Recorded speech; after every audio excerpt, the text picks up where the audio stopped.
we are living in the age of attention deficit. We are constantly driven by our to do list, and before we achieve task number one, we are already concentrating on task number two. And so during the day, we chase all these goals, we run all these errands, and then we accumulate all this stress. So by the time we are done with the day, all that we want to do is relax in front of our television sets, have our favorite meal, and scroll through the social media. Maybe all three at the same time, because we want to release all that stress, we want to release all that pent up energy that we accumulated through the day, and we don't want to obsess about the next day events, so we just want to have our quiet time and de-stress.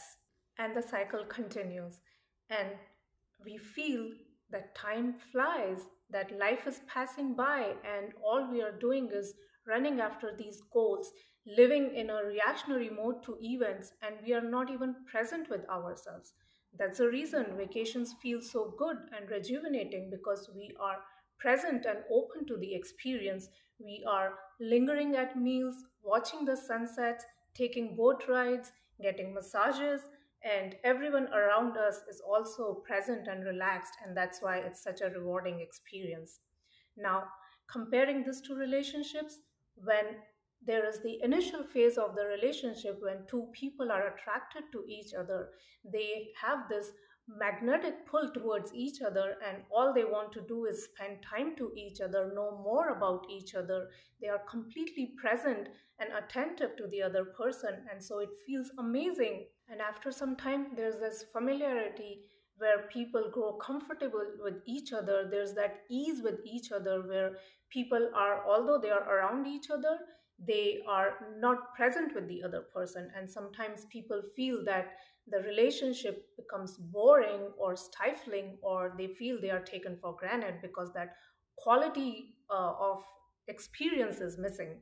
We all want to be seen and heard, and that's why sometimes people do weird things to get that attention from the other person. A typical example is when kids have meltdowns, or they throw tantrums so that they can grab the attention of their parents. Presence is what all of us are looking for. When two people are caught in an argument or they are fighting with each other, the physical distance may be less, but they still yell at each other because that presence is missing. Each person is caught within their own stories, and so they are not able to hear the other person, and so they instinctively shout because they are not able to get through to the other person. Contrast this to when two people are in love.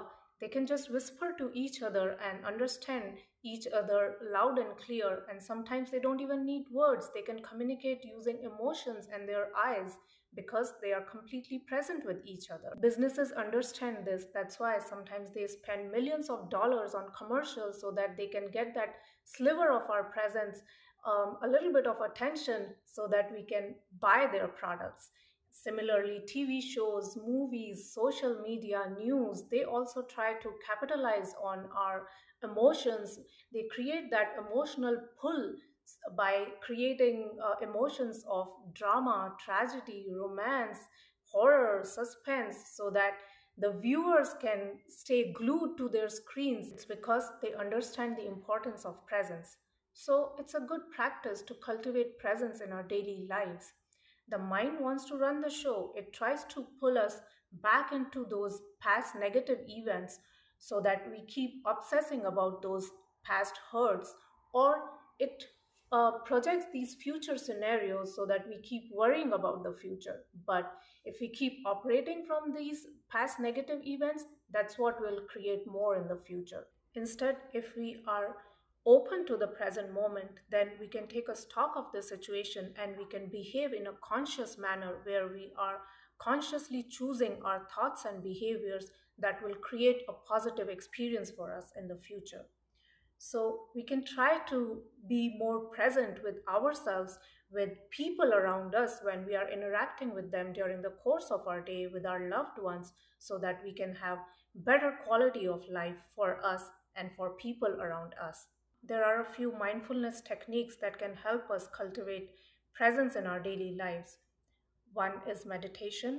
So you can practice meditation in the morning after you get up or before you go to bed, but any other time during the day is also great.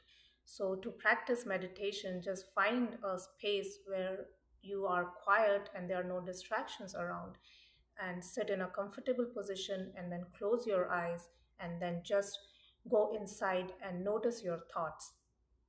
And the thoughts will come up. There is no need here to battle with the thoughts or fight them or justify them or even go along with them. Just let them be there. Notice the thoughts. Stay present. The idea is that we are present here and we are taking a stock of our inner situation.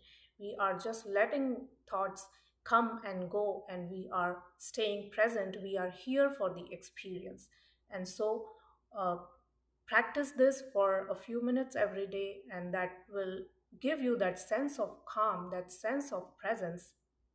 So, meditation is a great tool. Another tool that we can use is conscious breathing. So, this is similar to meditation, but instead of noticing our thoughts, we are consciously noticing our breath on the inhale as well as the exhale. So, again, find a quiet space and then just notice how your breath is flowing on the inhale and on the exhale. So, on the inhale, you would notice that your breath is hitting the nostrils, traveling through your nose, going down your throat, going down the chest, and into the belly. And on the exhale, it moves up the belly, into the chest, through the throat, and back into the nostrils and out through your nose. So trace this path on the inhale and the exhale for a few minutes and stay conscious of how your breath is flowing. And that way it will give you that sense of calm. So this is a great practice as well. Another practice is to stay conscious of your current reality. So in this case, you will just take a stock of the environment around you. How does it look? Where are you seated? What is the color of the walls? What is the furniture like? What is the placement of the furniture? What kind of art is there on the wall? What do you see outside the windows? So you are just staying rooted in this current reality and just becoming conscious of as much detail as you can. And you are physically becoming aware of the reality around you. Another practice is noticing how you feel in your body. So, in this case, again, find a space, sit in a comfortable position, and notice how you feel within your body.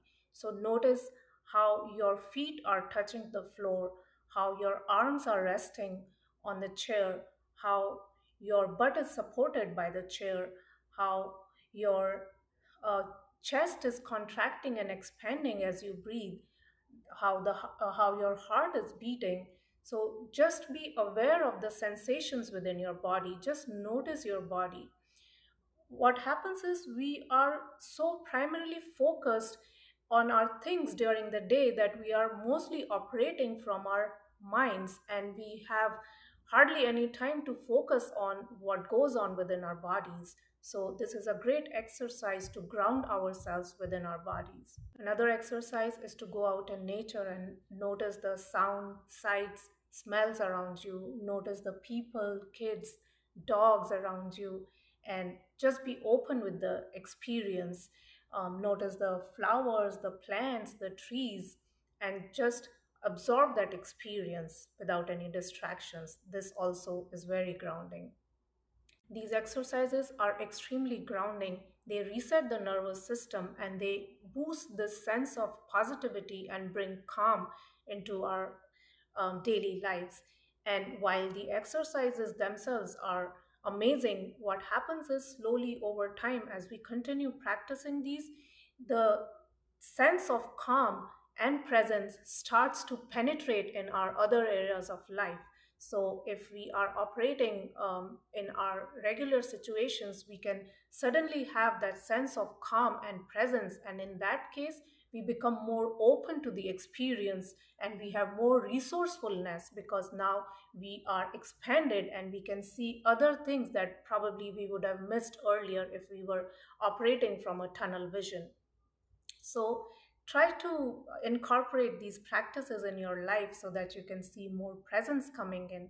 It's a great way to invite more presence in our lives so that we can operate more fully and have a more expansive experience in our lives. Presence is what all of us are looking for. Thanks for watching. Bye.